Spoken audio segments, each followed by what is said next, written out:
Hello दोस्तों,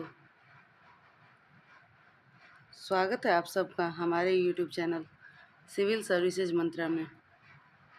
तो आज हम पढ़ेंगे, कल हमने पढ़ा था कंपनी का शासन और आज हम उससे आगे पढ़ेंगे ब्रिटिश ताज का शासन। मतलब कि हमारे ऊपर जब ब्रिटिश ताज ने शासन करना शुरू किया और किस किस एक्ट के थ्रू किस किस एक्ट के थ्रू शासन किया उस ब्रिटिश ताज ने, उसको हम समझेंगे। यानी महारानी विक्टोरिया के शासन को समझेंगे हम। तो सबसे पहले शुरू, और हम एक एक एक्ट को काफ़ी विस्तृत तरीके से समझेंगे क्योंकि ये काफ़ी इम्पोर्टेंस रखता है एग्ज़ाम के पॉइंट ऑफ व्यू से। तो इसलिए हम इसको जल्दबाजी में नहीं, आराम आराम से पढ़ेंगे और समझेंगे। तो शुरू करते हैं हम 1858 के एक्ट से, अर्थात गवर्नमेंट ऑफ इंडिया एक्ट 1858। ये इसलिए आया था क्योंकि 1857 का जब विद्रोह हुआ था तो ब्रिटिश सरकार ने भारत पर शासन करने की पद्धति जो थी, मतलब जो 1857 से पहले जैसे भारत पर शासन करते थे, वो ब्रिटिश गवर्नमेंट ने अपनी पद्धति को बदल लिया था। ईस्ट इंडिया कंपनी का शासन समाप्त कर दिया गया था ब्रिटिश गवर्नमेंट के द्वारा और शासन अब सीधे ब्रिटिश क्राउन अर्थात ब्रिटिश की सम्राट जो कि महारानी थी उनके हाथों में चला गया था। और इसका रीज़न कहीं ना कहीं 1857 की क्रांति ही थी जो कि इतना बड़ा चेंज आया था। अब हम समझेंगे 1858 के एक्ट के एक एक पॉइंट को। तो इसका सबसे पहला पॉइंट था कि ईस्ट इंडिया कंपनी का अंत हो गया था। मतलब इस एक्ट से भारत में ईस्ट इंडिया कंपनी का शासन समाप्त कर दिया गया था तथा भारत की सारी सत्ता ब्रिटिश सम्राट क्वीन विक्टोरिया के हाथों में आ गई थी। मतलब कि इससे पहले जो कंपनी हमारे ऊपर शासन करती थी, ईस्ट इंडिया कंपनी, वो अब हट के अब हमारे ऊपर शासन ब्रिटिश क्राउन करने लगा था। फिर भारत सचिव, ब्रिटिश संसद में एक भारत सचिव का पद बनाया गया। मतलब वहाँ के जो ब्रिटेन की संसद थी वहाँ पे एक भारत सचिव का पद बनाया गया जो कि 15 सदस्यों की भारतीय परिषद की सहायता से भारत का शासन चलाता था। भारत सचिव सीधे ब्रिटिश संसद के प्रति उत्तरदायी था। मतलब वो कंपनी के प्रति उत्तरदायी न होके जो भारत सचिव बनाया गया था वो डायरेक्ट क्वीन जो ब्रिटिश क्राउन था उसके प्रति उत्तरदायी था, जिसमें कि 15 सदस्यों की भारतीय परिषद जो कि 15 सदस्यों की जो काउंसिल ऑफ इंडिया थी उसकी सहायता से भारत पर शासन चलाता था। फिर तीसरा प्रावधान ये था कि गवर्नर जनरल का नाम बदलकर वायसराय कर दिया गया था। अर्थात भारत के गवर्नर जनरल को अब भारत का वायसराय कहा जाने लगा और पहले वायसराय थे लॉर्ड कैनिंग।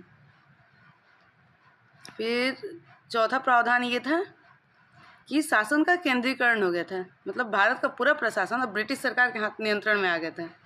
ब्रिटेन की संसद भारत के सभी निर्णयों को प्रभावित करने लगी थी।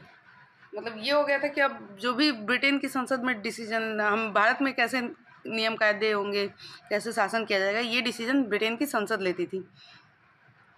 और इस एक्ट के थ्रू भारतीयों को आश्वासन दिया गया जिसमें कि क्वीन विक्टोरिया की एक घोषणा था। मतलब 1858 की क्रांति एक्ट के बाद क्वीन विक्टोरिया ने भारतीयों को आश्वासन दिया था क्योंकि वो 1857 की क्रांति से काफ़ी ज़्यादा उन्हें मतलब डर लगना शुरू हो गया था। तो इसलिए तो अब उन लोग भी समझ गए थे कि भारतीय मतलब क्रांति कर सकते हैं, विद्रोह कर सकते हैं और विद्रोह का रूप काफ़ी भयावह हो सकता है। इसलिए क्वीन विक्टोरिया ने घोषणा पत्र भारतीयों को आश्वासन के रूप में दिया और आश्वासन ये था कि उनके धर्म और रीति रिवाजों में दखल नहीं दिया जाएगा। मतलब ब्रिटेन की संसद भारतीयों के धर्म और रीति रिवाजों में दखल नहीं देगी और तथा सभी को सरकारी नौकरियों में अवसर मिलेगा।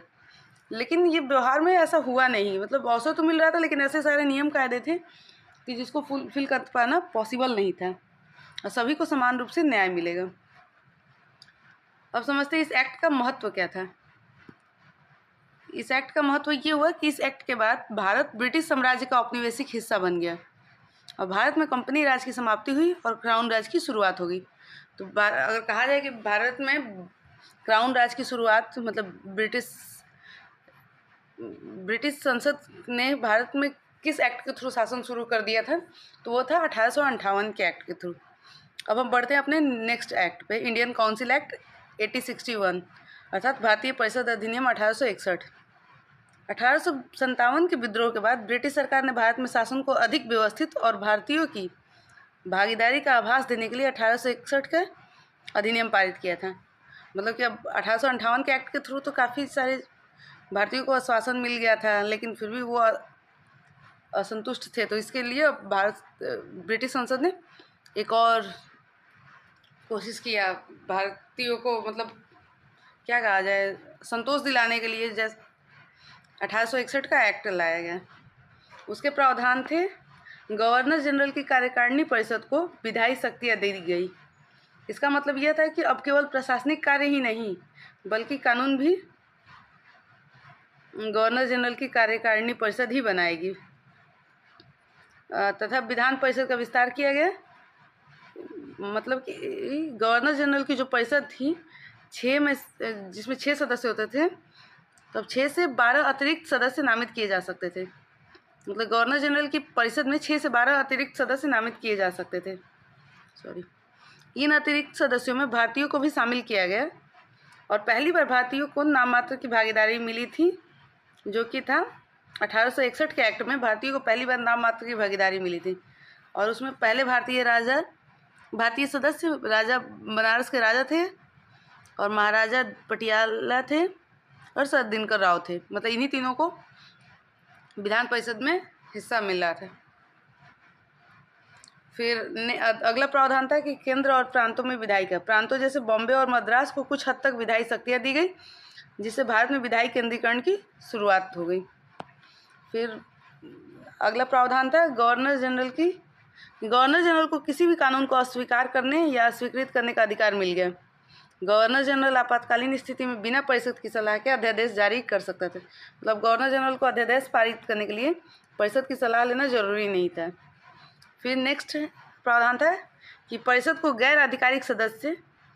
के जो गैर आधिकारिक सदस्य थे वो कानून बनाने की प्रक्रिया में भाग ले सकते थे, लेकिन वे प्रशासनिक या कार्यपालिका से जुड़े मामलों में दखल नहीं दे सकते। मतलब कानून बनाने की प्रक्रिया में भाग तो ले सकते थे, लेकिन वे मामले जो प्रशासनिक और कार्यपालिका से जुड़े थे उसमें वे हस्तक्षेप नहीं कर सकते थे। इसका महत्व ये हुआ कि यह अधिनियम भारत में विधायिका की नींव रखता है और पहली बार भारतीयों को ब्रिटिश सरकार ने विधायी निकाय में जगह दिया, जो कि काफ़ी मतलब बड़ी बात थी कि उससे भारतीयों को ब्रिटिश सरकार ने अपने विधायी कार्यों में जगह देना शुरू कर दिया था। तथा इससे आगे चलकर भारतीय राष्ट्रीय कांग्रेस को वैधानिक राजनीति का रास्ता मिला। फिर अब हम बढ़ते हैं अपने अगले एक्ट की तरफ, जो कि है भारत परिषद अधिनियम 1892 अर्थात इंडियन काउंसिल एक्ट 1892। 1861 के अधिनियम के बाद भारतीयों की बढ़ती राजनीतिक चेतना और भारतीय राष्ट्रीय कांग्रेस, जो कि 1885 में स्थापित हुआ था, की मांगों के दबाव में ब्रिटिश सरकार ने यह अधिनियम पारित किया था। क्योंकि 1885 में INC का गठन हो गया था और अब जो भारतीय थे वो एक संस्था के माध्यम से ब्रिटिश क्राउन से डिमांड करने लगे थे। तो उसी की मांग को, मतलब जो INC भारतीय राष्ट्रीय कांग्रेस थी, उसकी मांग को दबाने के लिए ब्रिटिश सरकार ने यह अधिनियम पारित किया था। इसका प्रावधान था केंद्रीय और प्रांतीय विधान परिषदों के सदस्यों की संख्या बढ़ाई गई और तथा कुछ गैर सरकारी सदस्यों जो कि नॉन ऑफिशियल मेंबर थे इसमें शामिल किए गए।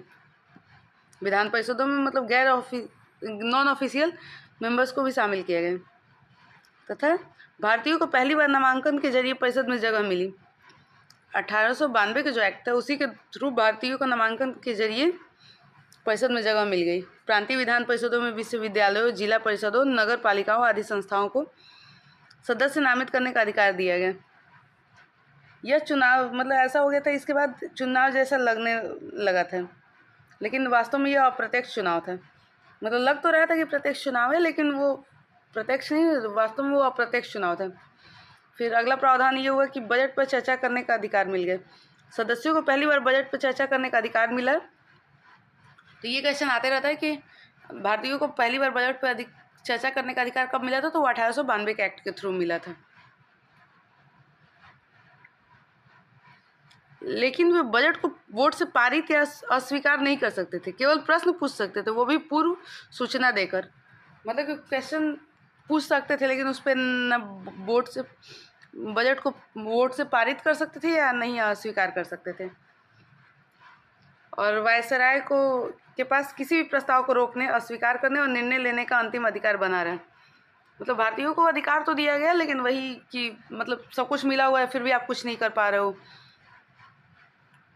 जैसे कि होता है बच्चे के साथ कि उसको सारी चीज़ों को करने की आज़ादी है, लेकिन एक फैमिली का कंट्रोल बना हुआ है कि वो उस दायरे से बाहर जाके नहीं कर सकता है।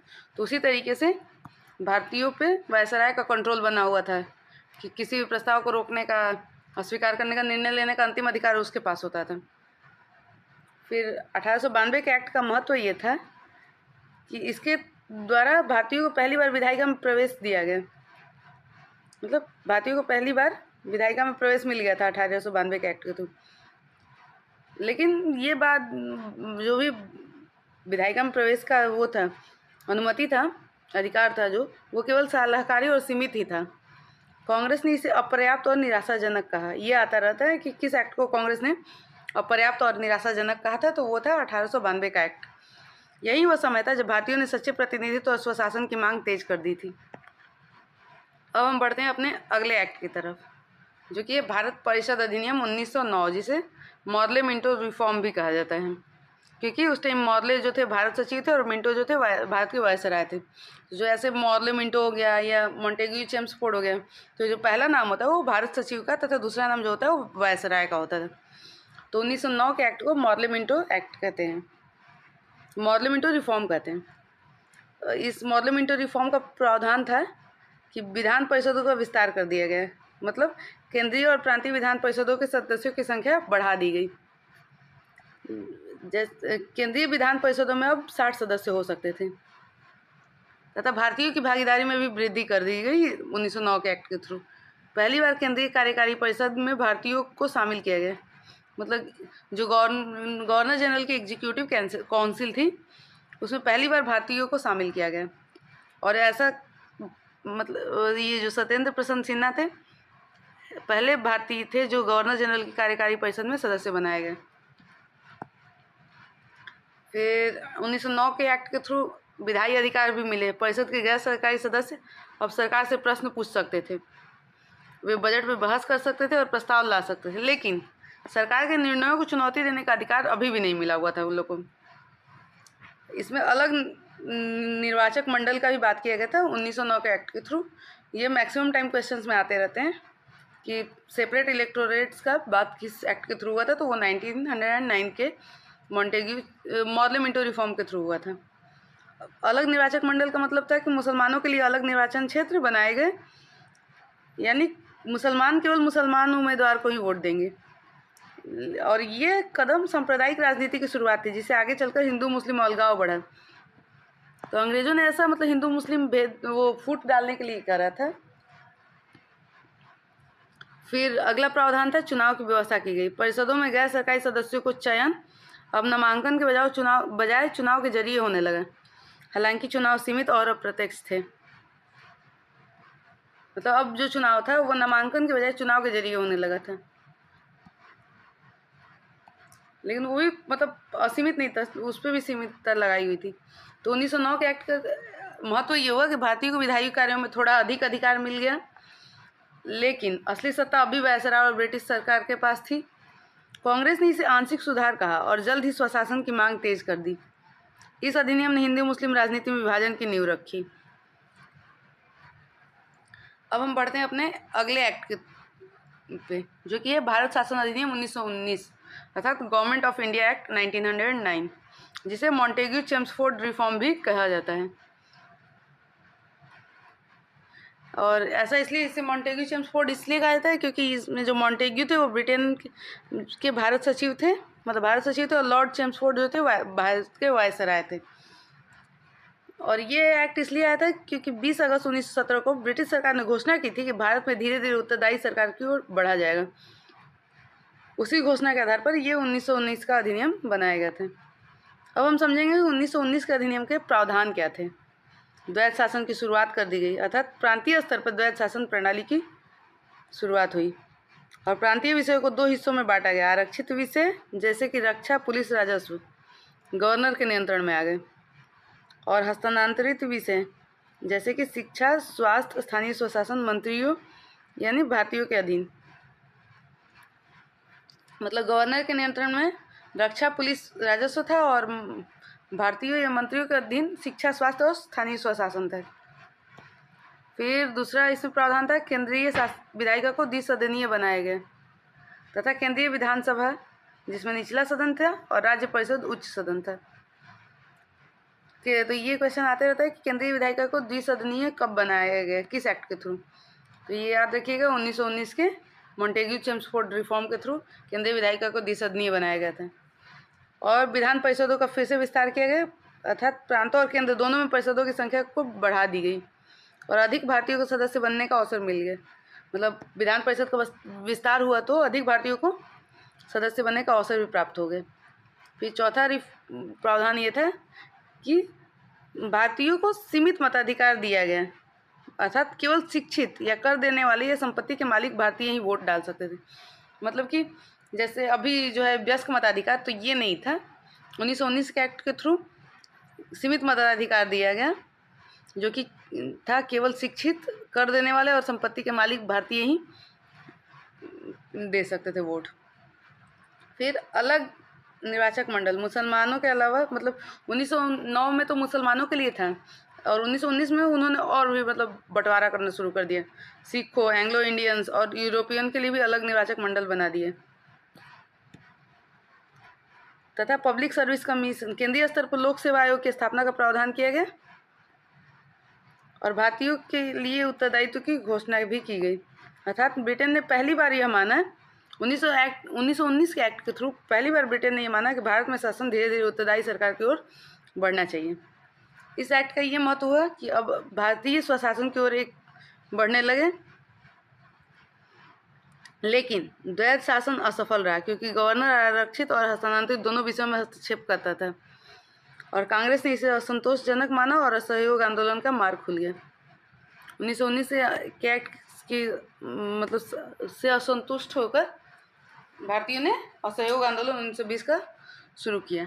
अभी बाकी 2 एक्ट बचे हुए हैं, 1935 के एक्ट और 1947 के एक्ट, तो वो हम कल करेंगे क्योंकि ये वीडियो काफ़ी लॉन्ग होता जा रहा था। और बाकी आप लोग बताइए कि क्या दिक्कत है, मतलब वीडियोज़ में क्या प्रॉब्लम आ रहे हैं और इसको किस तरीके से बेटर किया जा सकता है। इससे रिलेटेड आपको जो भी क्वेश्चंस है, क्वेरीज़ है, आप पूछिए, कमेंट करिए, लाइक करिए, शेयर और सब्सक्राइब करिए। Thank you so much. मिलते हैं फिर कल। धन्यवाद।